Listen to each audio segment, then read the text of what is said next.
हाय सभी को राम राम राधे राधे। आप सभी को आपके अपने यूट्यूब चैनल जानकी क्लासेस पर सभी का दिल से बहुत बहुत स्वागत है। आई होप कि आप सभी लोग बढ़िया होंगे और मस्त भी होंगे और अपनी तैयारी में भी लगे होंगे। तो चलिए आज के सेशन की शुरुआत करते हैं, जो कि बहुत ही महत्वपूर्ण टॉपिक होने वाली है। तो थोड़ा सा पेशेंस बना के आप लोग वीडियो में ज़रूर एंड तक बने रहिएगा। और हाँ, वीडियो पसंद आए ना तो एक प्यारा सा comment, like, share and subscribe आप लोग मोटिवेशन के लिए ज़रूर करिएगा। तो चलिए आज का फर्स्ट क्वेश्चन आपके स्क्रीन पर है।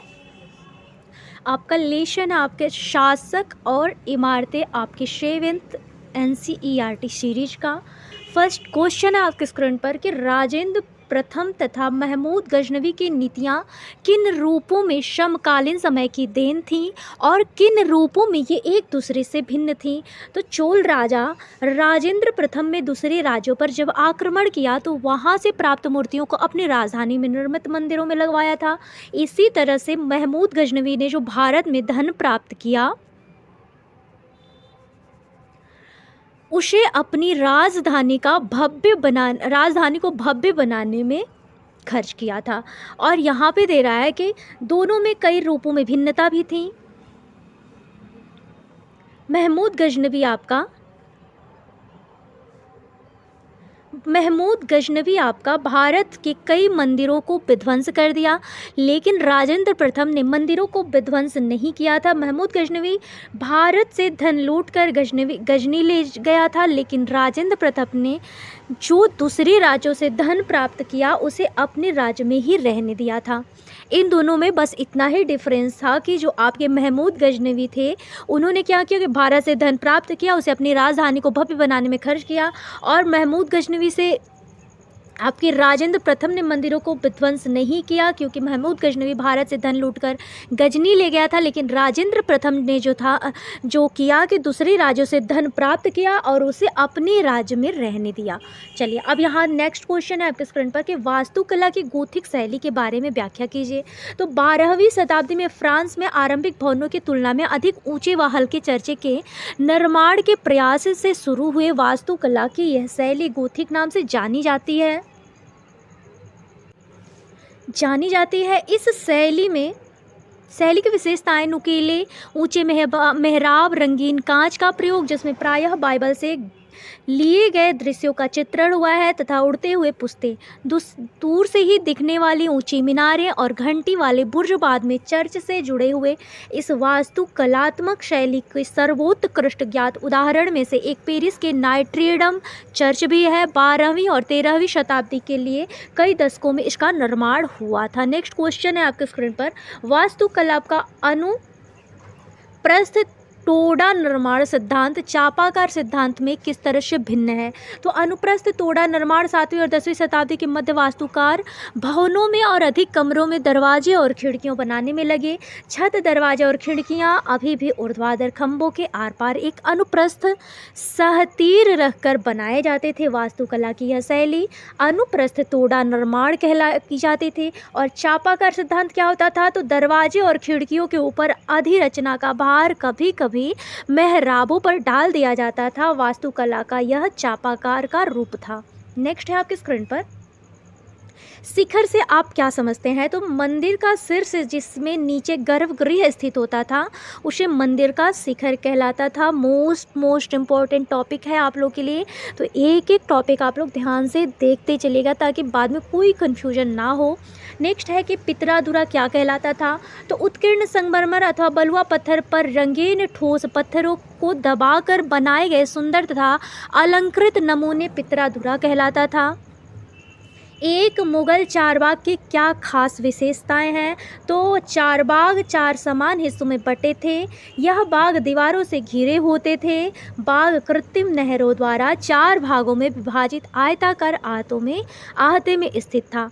यहाँ पे आप लोग देख सकते हैं कि किसी मंदिर में एक राजा की महत्ता की सूचना कैसे मिलती थी। तो यहाँ पे आप लोग देखिए, सभी विशालतम मंदिरों का निर्माण राजाओं ने करवाया था। दक्षिण भारत के प्रसिद्ध मंदिर राजराजेश्वर मंदिर का निर्माण राजा राजदेव ने अपने देवता राजराजेश्वरम की उपासना हेतु किया था। उनके देवताओं के नाम राजा से मिलते जुलते थे। राजा स्वयं को ईश्वर के रूप में दिखना चाहता था। धार्मिक अनुष्ठान के जरिए मंदिर में एक देवता दूसरे देवता का सम्मान करता था। मंदिर के अन्य लघु देवता शासक के सहयोगियों के अधिनिष्ठों के देवी देवता थे। यह मंदिर शासक के सहयोगियों द्वारा शासित विश्व एक लघु रूप ही माना जाता था। जिस तरह से वे राज्य के मंदिरों में इकट्ठे होकर अपने देवताओं की उपासना करते थे। नेक्स्ट है आपके स्क्रीन पर कि दिल्ली में शाहजहां के दीवान खास में एक अभिलेख में कहा गया है कि अगर पृथ्वी पर कहीं स्वर्ग है तो वह यही है। यह धारणा कैसे बनी? शाहजहां की पत्नी मुमताज़ 1631 ईस्वी में मृत्यु हो गई थी उनकी। उसके बाद शाहजहां का मन आगरा से हट गया था। इसीलिए उन्होंने 1639 ईस्वी में यमुना नदी के समीप लाल किला का निर्माण कराया। लाल किला के अंदर बनाया गया दीवान एक खास संगमरमर का बना हुआ था। अद्भुत इमारत था जिसमें कई तरह के नक्काशियाँ बनाई गई हैं।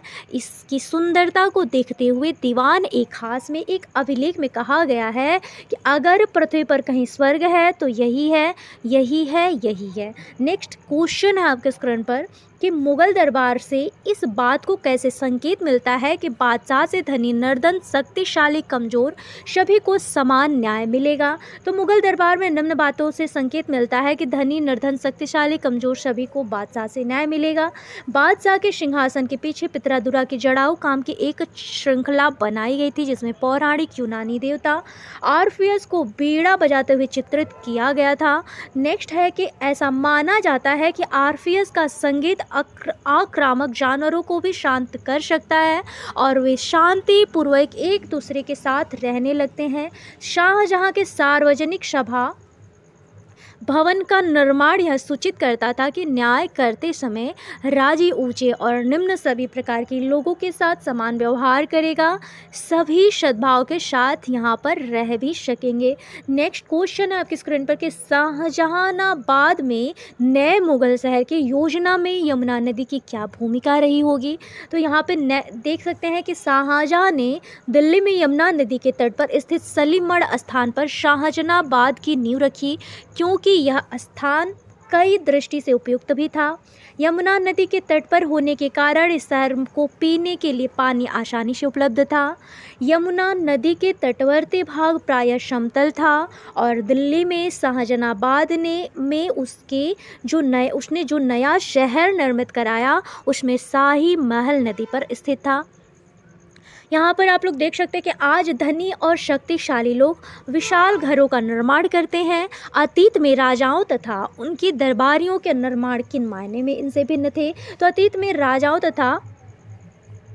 राजाओं के अधिकांश घर पत्थर के किले के रूप में निर्मित होते थे। किले की को सुरक्षित करने के लिए किलों के चारों ओर गड्ढे खोद दिए जाते थे और उनके आवास जो थे ऊंचे स्थल पर बनाए जाते थे और सुरक्षा को विशेष महत्व दिया जाता था। एक एक टॉपिक आप लोग ध्यान से देखते चलिएगा। चलिए नेक्स्ट है आपके स्क्रीन पर कि यह इमारत आज कैसे तेज़ी से बनवाई जा सकती है। तो ये तो आप स्टूडेंट के लिए है। तो चलिए अब एक और लेसन आप लोग देख लीजिए। नेक्स्ट क्वेश्चन है आपके स्क्रीन पर। नेक्स्ट लेसन है नगर व्यापारी और आपके शिल्पजन। तो आपके मत से लोग तंजावुर को महान नगर क्यों मानते थे? तो तंजावुर चोल राजाओं की राजधानी थी। वर्ष में 12 महीने बहने वाली कावेरी नदी इस सुंदर नगर के पास बहती थी। इस नगर में सुंदर और भव्य कई ऐतिहासिक इमारतों का निर्माण भी हो चुका था। इस नगर में मंदिर के अलावा अनेक राजमहल जिनमें कई मंडप भी बने हुए थे। राजा लोग इन मंडपों में अपना दरबार बनाते थे। नगर उन बाजारों की हलचल से भरा हुआ था जो तंजावुर एक मंदिर नगर का भी उदाहरण माना जाता है। मंदिर नगर नगरीकरण का एक अत्यंत महत्वपूर्ण प्रतिरूप प्रस्तुत करते हैं। नेक्स्ट है आपके स्क्रीन पर। आपके विचार से इस प्रविधि का प्रयोग लुप्त मोम तकनीक के क्या क्या लाभ थे? तो लुप्त मोम तकनीक के अंतर्गत सर्वप्रथम मोम की एक प्रतिमा बनाई गई थी। इसे चिकनी मिट्टी से पूरी तरह से लीपकर सूखने के लिए छोड़ दिया जाता था। जब वह पूरी तरह से सूख जाता था तो उसे गर्म किया जाता था। उसके मिट्टी के आवरण में एक छोटा सा छेद बनाकर उसे छेद के रास्ते सारा पिघला हुआ मोम बाहर निकाल दिया जाता था। फिर चिकनी मिट्टी के खाली सांचे में उसी छेद के रास्ते पिघली हुई धातु भर दी जाती थी। जब वह धातु ठंडी होकर ठोस हो जाती थी तो चिकनी मिट्टी के आवरण को सावधानीपूर्वक वहाँ से हटा दिया जाता था। इस विधि से किसी भी प्रतिमा को सस्ता और सुंदर बनाया जाता था तथा इस प्रतिमा में काफ़ी चमक भी होती थी। प्रतिमा मिट्टी और मोम से बने होने के बावजूद भी काफ़ी आपकी मजबूत होती थी। नेक्स्ट क्वेश्चन है कि आज बाज़ार पर लगने वाले करों के बारे में कुछ जानकारी प्राप्त करिए कि इन्हें कौन इकट्ठा करता है, वे किस प्रकार वसूल किए जाते हैं और उनके प्रयोग है जो किस काम के लिए होते हैं। तो बाज़ार में लगने वाले कर बिक्री हैं, इन्हें सरकार के आयकर विभाग के अधिकारी और कर्मचारी वसूल करते हैं। ये कर विक्रेताओं से वसूल किए जाते हैं। इन करों का प्रयोग प्रशासनिक कार्यों, विकास कार्यों और लोक कल्याणकारी कार्य के लिए किया जाता है। नेक्स्ट है कि आपके विचार से हम्पी नगर किले बंद क्यों थे। तो हम्पी नगर विजयनगर साम्राज्य की राजधानी थी। विजयनगर साम्राज्य की राजधानी होने के कारण सुरक्षा की दृष्टि से इस नगर को किले बंद किया गया था, जिससे कि यह नगर बाहरी आक्रमण से आपका सुरक्षित रह सके। अंग्रेजों और हॉलैंड वासियों ने मसूलीपट्टनम में अपनी बस्तियां बसाने का निर्णय क्यों लिया था। तो मसूलीपट्टनम समुद्र के किनारे बसा हुआ। पहले यहाँ पर मछुआरे रहते थे, लेकिन धीरे धीरे व्यापारी लोग भी यहाँ पे रहने लगे। व्यापारी लोगों का दूसरे देशों से व्यापार होता था। यहाँ पर इंग्लैंड तथा हॉलैंड के निवासी आते जाते रहते थे और यहाँ पर रुकते भी थे। इसी स्थान पर जहाज़ों के लिए लंगर डालने की व्यवस्था भी हो गई थी। व्यापारी सुविधाओं के कारण ही अंग्रेजों और हॉलैंड वासियों ने मसूलीपट्टनम में अपनी बस्तियां बसाने का निर्णय किया था। और एज इट इज ये क्वेश्चन आपके सीटेट में पूछा भी हुआ। तो एक एक टॉपिक अगर आप लोग ध्यान से देखते चलेंगे ना तो आपका सारा कॉन्सेप्ट आपका बहुत जल्दी क्लियर हो जाएगा। चलिए नेक्स्ट क्वेश्चन है आपके स्क्रीन पर। राजराजेश्वर मंदिर का निर्माण कब हुआ था। तो आपके 11वीं सदी में क्या हुआ था। तो 11वीं सदी में आपका निर्माण हुआ था। अजमेर आपके ख्वाजा मुइनुद्दीन चिश्ती से संबंधित है और हम्पी जो है विजयनगर से सॉरी। और आपके हॉलैंड ने आंध्र प्रदेश में मसूलीपट्टनम पर किस पे। तो मसूलीपट्टनम पे बस्ती बनाई थी। किस पे। तो मसूलीपट्टनम। चलिए नेक्स्ट है आपके यहाँ पे हम्पी पे हो जाएगा आपका विजयनगर, अजमेर, ख्वाजा मुइनुद्दीन चिश्ती, राजराजेश्वर आपके 11वीं सदी में। चलिए यहाँ पे आंसर भी देख सकते हैं। 11वीं सदी में आपके ख्वाजा मुइनुद्दीन चिश्ती, विजयनगर, मसूलीपट्टनम। हम राजराजेश्वर मंदिर के मूर्तिकार स्थापित के नाम से एक शिलालेख से जानते हैं। ये बात बिल्कुल सही है। सौदागर लोग काफिलों की यात्रा करने के बजाय अकेले यात्रा करना अधिक पसंद करते थे। ये बात गलत है। काबुल हाथियों के व्यापार का एक मुख्य केंद्र था। तो आपका ये बात भी गलत हो गया। और सूरत बंगाल की खाड़ी पर स्थित एक महत्वपूर्ण व्यापारिक पत्तन था। तो ये भी आपका गलत हो गया। चलिए नेक्स्ट है आपके स्क्रीन पर। यहाँ पे आप लोग ऑप्शन में देख सकते हैं। सही है आपका एक, आपका यहाँ पे सही है जो कि हम राजराजेश्वर मंदिर के मूर्तिकार स्थापित का नाम एक शिलालेख के नाम से जानते हैं।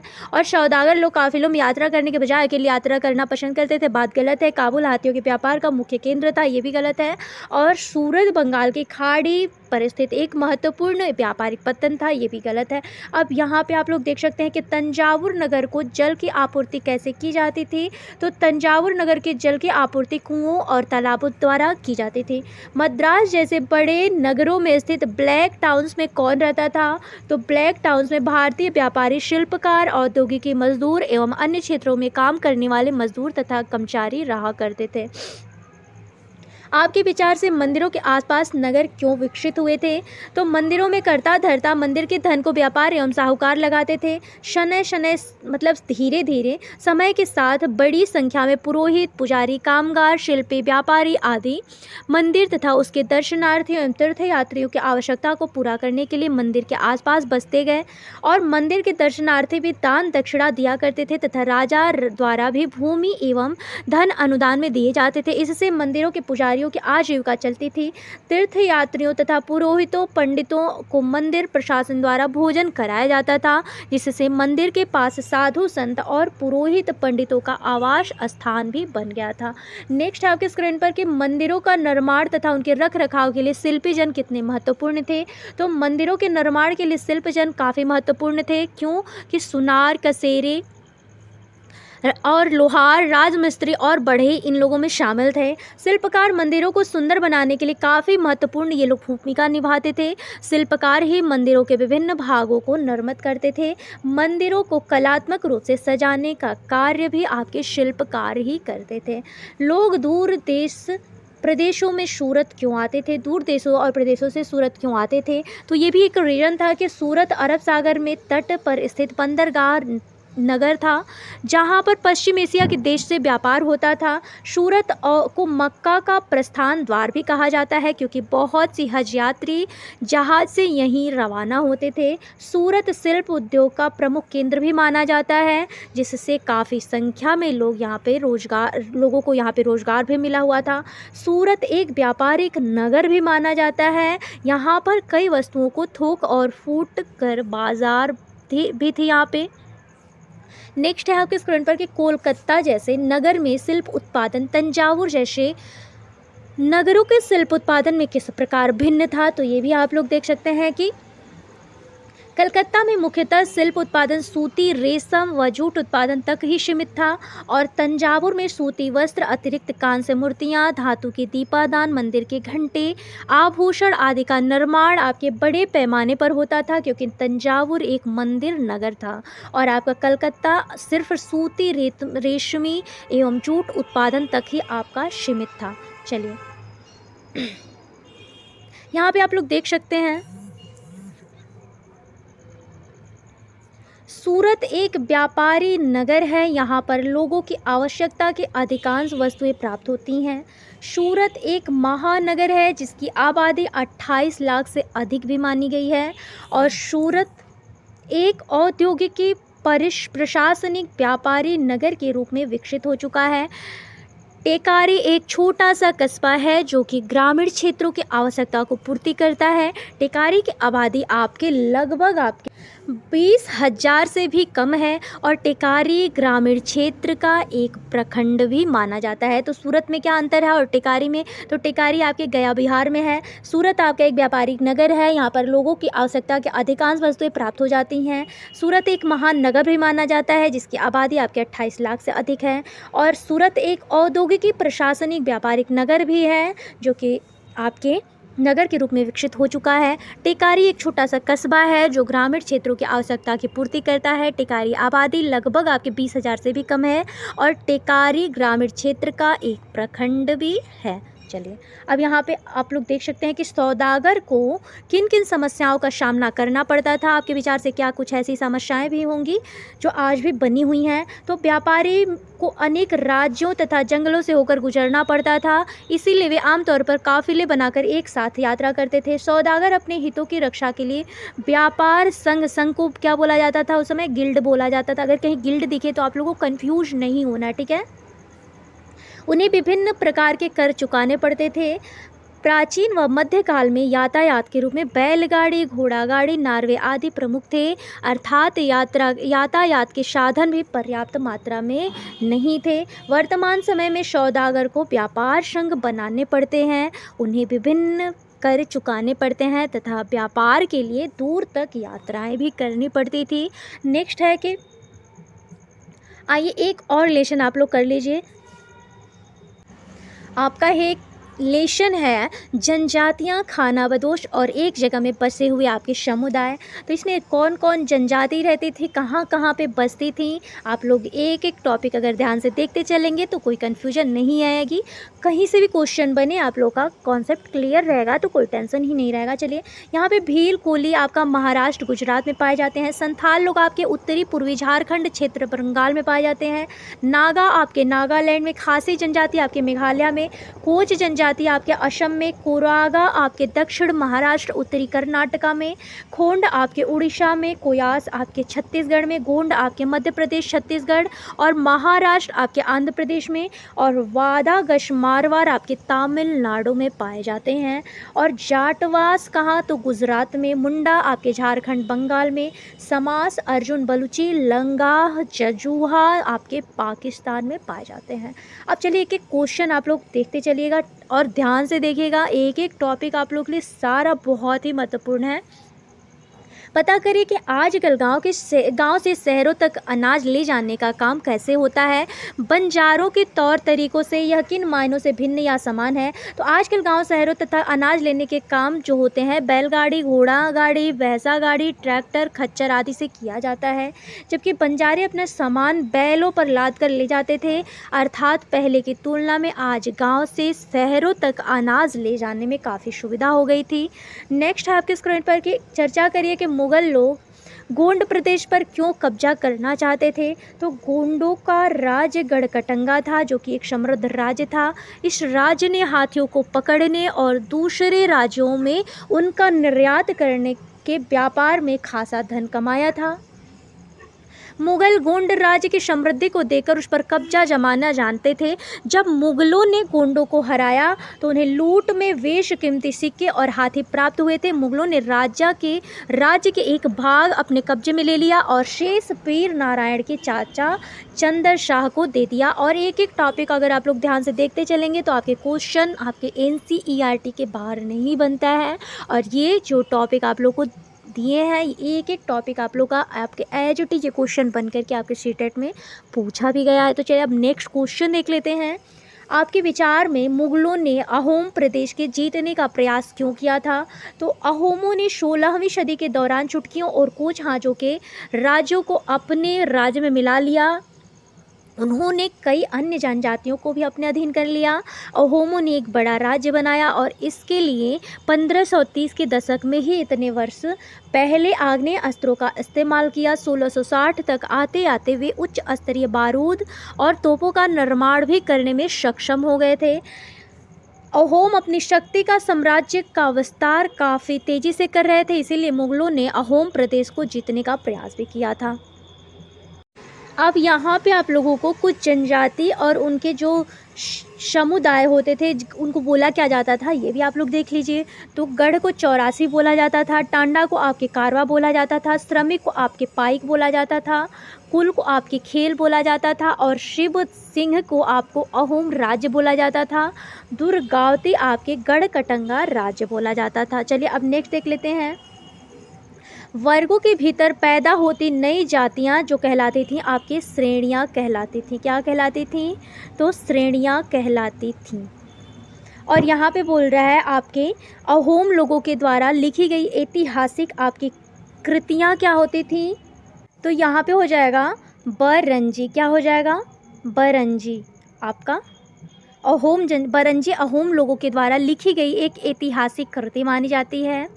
और डॉट ने इस बात का उल्लेख किया है कि गढ़कटंगा में आपके 70,000 गांव थे। तो ये आपके अकबरनामा में मिलता है। और बड़े ताकतवर होने पर जनजातीय लोगों को आपके और यहाँ पे हो जाएगा मंदिर बनवाए। राज्यों ने मंदिर बनवाए और ब्राह्मणों को भूमि अनुदान दिया। क्या दिया? तो मंदिर बनवाए और ब्राह्मणों का आपके ब्राह्मणों को भूमि अनुदान दिया। ठीक है, चलिए नेक्स्ट है आपके स्क्रीन पर। यहाँ पर जो दे रहा है ना कि जनजातीय समाजों के पास समृद्ध वाचक परंपराएं थी, तो बिल्कुल सही है। उपमहाद्वीप के उत्तर पश्चिम भाग में कोई जनजातीय समुदाय नहीं थी, तो बिल्कुल गलत है। गोंड राज्यों में अनेक नगरों को मिलकर 84 बनता था, तो बिल्कुल गलत है।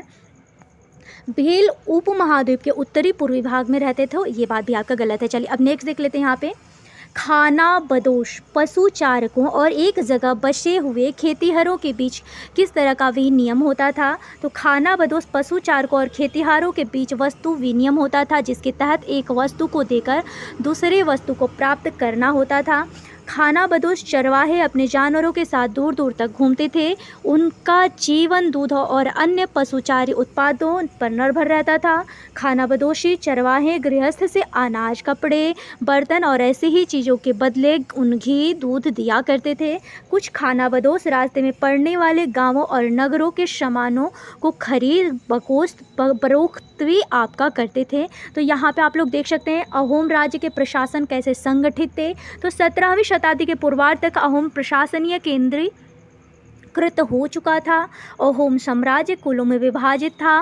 बाद में कुलों में एकता भंग हो गई। एक कुल खेल के नियंत्रण में प्रायः कई गांव होते थे।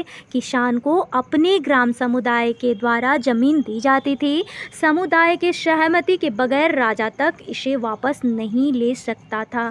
नेक्स्ट है आपके स्क्रीन पर कि वर्ण आधारित समाज में क्या परिवर्तन आए थे। तो वर्गों के भीतर छोटी छोटी जनजातियां उभरने भी लगी थी। उदाहरण के लिए ब्राह्मणों के बीच नई जनजातियां सामने आई। दूसरी ओर की कई जनजातियों और सामाजिक समूहों को जाति विभाजित समाज में शामिल कर लिया गया और उन्हें जातियों का दर्जा भी दे दिया गया। ब्राह्मणों द्वारा शिल्पियों, सुनार, लोहार, बढ़ई और राजमिस्त्रियों को जातियों के रूप में मान्यता दे दी गई। वर्ण की बजाय जाति समाज के संगठन का आधार भी बना था। चलिए अब यहाँ पे एक राज्य के रूप में संगठित हो जाने के बाद जनजातीय समाज कैसे बदला। तो एक राज्य के रूप में संगठित हो जाने के बाद जनजातीय समाज में कई तरह के बदलाव आए थे। क्या क्या थे तो आपके हूण, चंदेल, चालुक्य और कुछ दूसरी वंश परंपराओं में से कुछ पहले जनजातियों में आते थे और बाद में कई कुल राजपूत मान लिए। धीरे धीरे उन्होंने पुराने शासकों की जगह ले ली। विशेषतः कृषि वाले क्षेत्रों में शासकों के रूप में राजपूत गोत्रों के उदय का उदाहरण का जनजातीय लोगों ने अनुसरण किया। धीरे धीरे ब्राह्मणों के समर्थन से कई जनजातियाँ जाति व्यवस्था का हिस्सा बन गई, लेकिन केवल कुछ प्रमुख जनजातीय परिवार ही शासक वर्ग में शामिल हो सके थे। अब यहाँ पे आप लोग देख सकते हैं कि क्या बंजारे लोग भी अर्थव्यवस्था के लिए महत्वपूर्ण थे। तो बंजारे लोग जो थे सबसे महत्वपूर्ण व्यापारी आपके खानाबदोश कहलाते थे। सल्तनत काल में बंजारे नगर में बंजारों तक अनाज की ढुलाई भी किया करते थे। बंजारे विभिन्न इलाकों से अपने बैलों पर अनाज लेकर शहरों में बेचने जाते थे और सैन्य अभियानों के दौरान वे मुगल सेना के लिए खाद्यान्नों की ढुलाई का काम करते थे। बंजारे किसी भी सेना के लिए 1 लाख बैल से अनाज ढूंढते थे। अब यहाँ पे आप लोग देख सकते हैं गोंड लोगों का इतिहास क्या था। तो गोंड लोग और अहोम के इतिहास में किन मायनों में भिन्न था। तो गोंडवाना प्रदेश की प्रमुख जनजाति मानी जाती थी, जबकि अहोम ब्रह्मपुत्र घाटी में निवास करने वाली प्रमुख जनजाति मानी जाती थी। आपके गोंड क्या था। तो गोंडवाना प्रदेश की प्रमुख जनजाति थी। अहोम क्या था। तो आपके ब्रह्मपुत्र घाटी में निवास करने वाली प्रमुख जनजातियाँ मानी गई हैं। गोंड यहाँ के मूल निवासी थे, जबकि अहोम म्यांमार से आकर बसे थे। गोंड आग्नेय अस्त्रों के प्रयोग नहीं जानते थे, जबकि अहोम उच्च स्तरीय बारूद और तोपों के निर्माण में सक्षम थे। गोंडवाना राज्य अहोम राज्य की तुलना में बड़ा भी था। अब नेक्स्ट देख लेते हैं गोंड इतिहास एवं अहोम इतिहास की समानताएं भी क्या थीं। तो गोंड और अहोम दोनों ही जनजातियां थीं। दोनों ही जनजातियों ने अपने अपने साम्राज्य को स्थापित किए थे और दोनों ही राज्यों को मुगलों ने पराजित भी कर रखा था। चलिए आज का क्लास यहीं पर आप समाप्त करते हैं। आई होप कि आप सबको क्लास बढ़िया लगा होगा। और देखिए एक एक टॉपिक आप लोग के लिए एग्ज़ाम के लिए बहुत ज़्यादा महत्वपूर्ण होने वाला है। तो अगर आप लोग को वीडियो पसंद है ना तो एक प्यारा सा कमेंट, लाइक, शेयर एंड आप सब्सक्राइब मोटिवेशन के लिए आप लोग थोड़ा सा ज़रूर कर दिया करिए। तो चलिए सभी को मिलती हूँ नेक्स्ट वीडियो में। तब तक के लिए मेरा सभी को राम राम, राधे राधे। आई होप कि आप सबको वीडियो पसंद आया हो। चलिए सभी को मिलती हूँ नेक्स्ट वीडियो में। तब तक के लिए सभी को मेरा राम राम, राधे राधे।